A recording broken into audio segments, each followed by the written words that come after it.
Studio 4 Telugu news కి స్వాగతం. ముందుగా ముఖ్యాంశాలు. గద్దెలో శరన్నవరాత్రులు ప్రారంభం. తూర్పుగోదావరి జిల్లా గోకవరంలోని శ్రీ వీరభద్రుని గద్దెలో కనక దుర్గ అమ్మవారి శరన్నవరాత్రి మహోత్సవాలు అత్యంత భక్తి శ్రద్ధలతో నేడు ప్రారంభమయ్యాయి. అమ్మవారు మొదటి రోజు బాల త్రిపుర సుందరి దేవిగా భక్తులకు దర్శనమిచ్చారు. ఆలయ అర్చకులు కుమార్ శర్మ మరియు మూర్తి శర్మల ఆధ్వర్యంలో వాక్చర్ల సురేష్ దంపతులచే అమ్మవారి కలశ స్థాపనతో పూజలు ప్రారంభమయ్యాయి.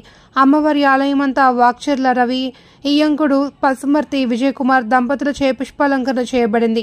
ప్రతి సంవత్సరం మాదిరిగా రిటైర్డ్ ఆర్టీసీ డ్రైవర్ అడప లక్ష్మీనారాయణ కుటుంబ సభ్యులచే అమ్మవారికి ఇచ్చిన గజమాలను గ్రామం అంతా ఊరేగిస్తూ పూజలు అందించిన తరువాత అమ్మవారికి అలంకరించారు. ఆర్యవైశ్య యూత్ సభ్యులు సుమారు 12 కేజీల లడ్డూని అమ్మవారికి అందించారు. పూజల అనంతరం గద్దె కమిటీ ఆధ్వర్యంలో భక్తులకు ప్రసాద వితరణ చేశారు. ఆర్యవైశ్య మహిళల ఆలయంలో లలిత సహస్ర పారాయణ నిర్వహించబడింది.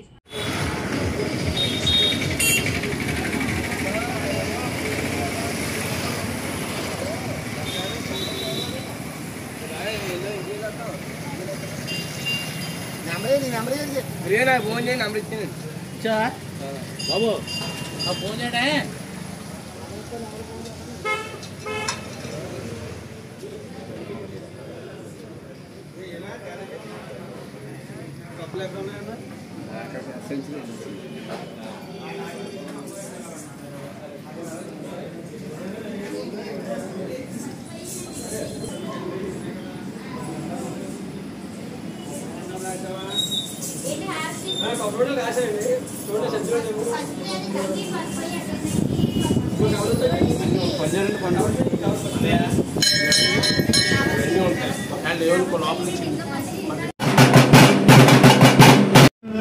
మహతో దేవస్య నమః.